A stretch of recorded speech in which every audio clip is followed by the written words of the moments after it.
दुनिया की कोई भी फिलोसफी हो, इंडियन फिलोसफी के आगे कोई कुछ भी नहीं है। इंडियन फिलोसफी जितनी डीप दुनिया की कोई भी फिलोसफी नहीं है। जिस लेवल पे जाके इंडियन फिलोसफी में, इंडियन स्क्रिप्चर्स में चीज़ों को समझाया गया है, जीवन को जितनी बारीकी से ऑब्जर्व किया गया है, उतनी बारीकी से कहीं भी किसी भी किताब में, किसी भी ग्रंथ में नहीं समझाया गया है। वेदों में, उपनिषदों में ऐसा बताया गया है कि मन की पार आप कैसे चाहें, विचारों को कैसे समझें, काल के परे कैसे जाया जाता है। और ये सब प्रैक्टिकल बेसिस पे समझाया गया है। ऐसा नहीं है कि सिर्फ बोलने बताने के लिए चीज़ें बताई गई है। प्रैक्टिकली कैसे समझाया गया है, कैसे आप उस चीज़ को समझ सकते हो लाइफ के साथ। वेदों में, उपनिषदों में माइंड की लिमिटेशंस के बारे में बात की गई। लाइफ के ऐसे ऐसे सेगमेंट्स के बारे में बात की गई है जहाँ पे आप देखेंगे कि कहीं किसी को उसके बारे में जानकारी भी नहीं है कि हाँ ये चीज़ें भी एग्जिस्ट करती है। तुर्य अवस्था क्या है, हाईएस्ट स्टेट ऑफ कॉन्शियसनेस क्या है, माइंड के परे कैसे जाया जाता है, थॉट को कैसे समझाया जाता है, टाइम क्या है, हर एक चीज़ को डीप में, लाइफ को डीप में समझाया गया है और प्रैक्टिकली समझाया गया है।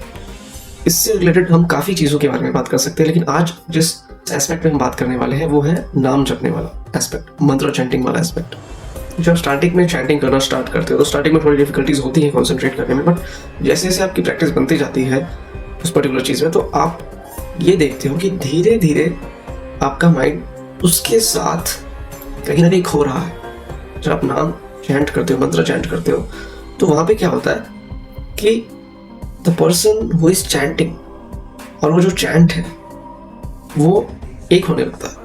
आपने कब चैंट करना शुरू किया था और आप न जाने कितना टाइम हो गया है, वो जो टाइम बाउंडेशन है वो धीरे धीरे इल्यूजन टाइप होने लगता है। यानी कि आपको समझ में नहीं आता कि हाँ यार मुझे पता ही नहीं चला मैं कब से बैठा था और कब कितना टाइम हो गया, इतना टाइम कैसे हो गया मुझे पता ही नहीं चला। यहाँ पे हो क्या रहा है कि आपकी जो कॉन्शियसनेस का लेवल है वो धीरे धीरे ऊपर की ओर बढ़ रहा है। वहाँ पे जो थॉट होता है आई एम चैंटिंग, ये जो आई है ये धीरे धीरे डिजॉल्व होने लगता है। और हिंदुइज्म में कहा गया है जो दुनिया की जो सफरिंग है उसका सिर्फ एक जड़ है, जो भी आपकी लाइफ की सफरिंग है, जितनी भी प्रॉब्लम्स है उसका सिर्फ यही जड़ है, आपका आई, आपका सेल्फ। जहाँ पे आय है वहीं पे प्रॉब्लम है, जहाँ पे आय खत्म हो जाता है वहाँ पे प्रॉब्लम खत्म हो जाती है। यानी कि हमने खुद को इतना इंपॉर्टेंस दे रखा है कि हमने खुद को हर चीज़ों से इतनी बुरी तरीके से अटैच कर रखा है कि हाँ जब भी उस अटैचमेंट को थोड़ी सी भी कुछ भी दिक्कत होगी तो हमें दिक्कत होती है। हमने इस तरीके से अटैच किया खुद को उनसे। भगवान श्री कृष्ण ने गीता में भी ये कहा है कि आपको फल की चिंता नहीं करनी। ऐसा कहने के पीछे तात्पर्य ये है कि द मोमेंट जहाँ पे हम अटैच हो जाते हैं किसी भी चीज़ से, तो उस चीज़ को ज़रा सी भी हानि होती है, फिर कुछ भी ऐसा हमें दिखता है कि हाँ यार इसे कुछ हो ना जाए, हल्का सा अगर 1% भी डाउट आ जाता है हमारे माइंड में तो हम डर जाते हैं, हमारे माइंड में डाउट्स आ जाते हैं और टाइम नहीं लगता हमारे माइंड को डाइवर्ट होने में। किसी चीज़ से हमें अटैच नहीं होना है, इसका मतलब ये नहीं है कि हमें उसे कम्प्लीटली छोड़ देना है। उसका मतलब ये होता है कि वो हमें कंट्रोल ना करें, हम उस चीज़ को कंट्रोल करें। चैंटिंग से सबसे बेसिक और इम्पोर्टेंट चीज़ आपका आई डिजॉल्व होने लगता है, जो कि आपके लाइफ के लिए काफ़ी इंपॉर्टेंट है, क्योंकि जो आपका ईगो का जो वेट होगा वो थोड़ा कम हो जाएगा। चैंटिंग से तो एक तो ये हुआ कि आपका आई डिजॉल्व हो रहा है, आपका ईगो डिजॉल्व हो रहा है, आप अपनी लाइफ में न्यूट्रली कैसे जिए। और जो इंसान न्यूट्रल जीना सीख जाता है अपनी लाइफ में वो अपनी लाइफ को एकदम पीसफुल वे में जीता है। चैंटिंग में ही एक और एस्पेक्ट की बात करें तो वो होता है साउंड का। उपनिषदों में ये बताया गया है सब कुछ ओंकार है, ओंकार, सब कुछ ओंकार में बसा हुआ है। तो ओंकार क्या है?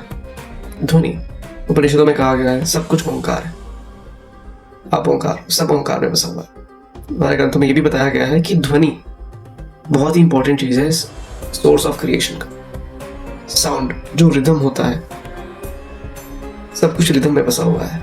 जब आप चैंट करते हो आपका माइंड एक मस्त रिदम में आ जाता है। जब आप चैंट करते हो तो आपका माइंड एक पॉजिटिव रिदम में आ जाता है, जिस वजह से आप में एनर्जी उठती है, जिस वजह से आपकी बॉडी माइंड स्ट्रक्चर में एनर्जी होती है और वो आपके लिए काफ़ी ज़्यादा यूजफुल होती है अपनी डे टू डे लाइफ में जीने के लिए। तीसरा एस्पेक्ट मंत्र चैंटिंग का जो कि सबसे बेसिक, इंपॉर्टेंट और सबसे डीप है वो ये है इनलाइटनमेंट, सेटिस्फैक्शन, भगवान के दर्शन, पीसफुल लाइफ। हमारे ग्रंथों में एक बहुत ही बेसिक कॉन्सेप्ट है नीति नीति का, यानी कि हम एक एक चीज़ को हटाते जाते हैं कि हाँ मैं ये भी नहीं हूँ, मैं ये भी नहीं हूँ, मैं मेरे विचार नहीं हूँ, मैं मेरा नाम नहीं हूँ, मैं मेरी आइडेंटिटी नहीं हूँ, मैं मेरा अटैचमेंट नहीं हूँ।